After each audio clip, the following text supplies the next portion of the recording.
ಚಿತ್ರದುರ್ಗದ ರೇಣುಕಾಸ್ವಾಮಿ ಕೊಲೆ ಪ್ರಕರಣಕ್ಕೆ ಸಂಬಂಧಪಟ್ಟಂತೆ ಇವತ್ತು ಸುಪ್ರೀಂ ಕೋರ್ಟ್ನಲ್ಲಿ A1 ಪವಿತ್ರ ಗೌಡ ಅರ್ಜಿ ವಿಚಾರಣೆಗೆ ಬರುತ್ತೆ ಅನ್ನೋದರ ಮಾಹಿತಿ ಲಭ್ಯ ಆಗ್ತಾ ಇದೆ. ಪುನರ್ ಪರಿಶೀಲನಾ ಅರ್ಜಿ ಏನಂದ್ರೆ ಆಕೆಗೆ ಜಾಮೀನನ್ನು ರದ್ದು ಮಾಡಲಾಗಿತ್ತಲ್ಲ, ಅದನ್ನ ರಿವ್ಯೂ ಮಾಡೋದಕ್ಕೆ ಕಾನೂನಿನಲ್ಲಿ ಅವಕಾಶ ಇರುತ್ತೆ, ರಿವ್ಯೂ ಪಿಟಿಷನ್ ಹಾಕೊಳ್ಳೋಕ್ಕೆ.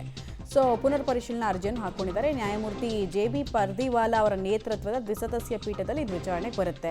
ನೆನಪಿರಲಿ, JB ಪರ್ದಿವಾಲಾ ಅವರ ಪೀಠನೇ ದರ್ಶನ್ ಅಂಡ್ ಪಟಾಲಂ 7 ಜನರಿಗೆ ಕೊಟ್ಟಿದ್ದಂತಹ ಜಾಮೀನನ್ನು ರದ್ದು ಮಾಡಿ ಕಟು ಟೀಕೆಗಳನ್ನು ಮಾಡಿದರು. ಕಟು ಶಬ್ದಗಳಲ್ಲಿ ಉಗಿದಿತ್ತು ಕೋರ್ಟು, ಹಾಗೆ ಆ ಥರದ ಪದಗಳನ್ನೇ ಬಳಕೆ ಮಾಡಿರಲಿಲ್ಲ. ಸೊ ಅಂಥವರ ಪೀಠದಲ್ಲೇ ಮತ್ತೊಂದು ಸಲ ಪುನರ್ ಪರಿಶೀಲನಾ ಅರ್ಜಿ. ಈ ಸಲ ಏನಾಗುತ್ತೆ, ಪವಿತ್ರ ಗೌಡ ಭವಿಷ್ಯ ಅಂತ ಆಕೆ ಕೊಟ್ಟಿರುವಂತಹ ರೀಸನ್, ನಾನು ಸಿಂಗಲ್ ಪೇರೆಂಟು, ಮಗಳ SSLC ಓದ್ತಿದ್ದಾಳೆ, ಹೀಗಾಗಿ ಕನ್ಸಿಡರ್ ಮಾಡಬೇಕು, ಮಾನವೀಯತೆ ಬೇಸಿಸ್ ಮೇಲೆ ನಂಗೆ ಒಂದು ಜಾಮೀನು ಕೊಡಬೇಕು, ನಾನು ಕೊಲೆ ಪ್ರಕರಣದಲ್ಲಿ ಭಾಗಿಯಾಗಿಲ್ಲ ಅಂತ. ಬಟ್ ಈಕೆ ಜಾಮೀನು ರದ್ದಾಗೋದಕ್ಕೆ ಕಾರಣನೇ ತೀರ್ಪು. ಸೊ ಏನಾಗುತ್ತೆ, ಸುಪ್ರೀಂ ಕೋರ್ಟ್ ಈ ಅರ್ಜಿಯನ್ನು ಎಂಟರ್ಟೈನ್ ಮಾಡುತ್ತಾ ಇಲ್ವಾ ಅನ್ನೋದು ತಿಳಿದು ಬರುತ್ತೆ. ಹಿಯರಿಂಗಿಗೆ ತಗೋತೀವಿ ಅಂತ ಹೇಳಿದ್ದಾರೆ. ಸೊ ಅಡ್ಮಿಷನ್ ಆಗಿದೆ.